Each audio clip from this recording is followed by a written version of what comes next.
Syederalun Presiden Asosiasi Sepak Bola Palestina, Jibril Rajab mengecam serangan gas air mata yang dilancarkan pasukan pendudukan Israel ke Stadion Internasional Faisal Al-Husaini di Al-Ram, Utara Yerusalem pada Kamis malam 30 Maret 2023. Kantor berita Palestina Wafa pada Jumat 31 Maret melaporkan, pasukan Israel menerobos Stadion Faisal Al-Husaini dan menembakkan gas air mata ke lapangan dan tribun.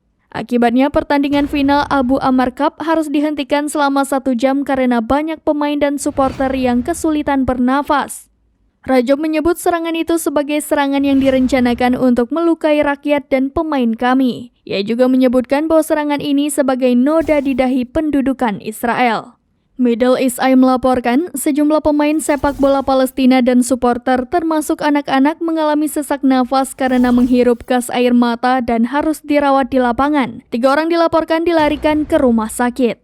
Selain Rajab, pertandingan final antara klub Markas Balata dan Jabal Al-Mukhabir itu dihadiri Konsul Jenderal Turki untuk Palestina, Ahmed Riza Demirer. Middle East Eye mengutip PFA melaporkan, serangan tersebut terjadi saat jeda turun minum. Pada Februari 2023, pasukan Israel menghancurkan sebagian bangunan Jenin Football Club saat menyerbu kota Jenin.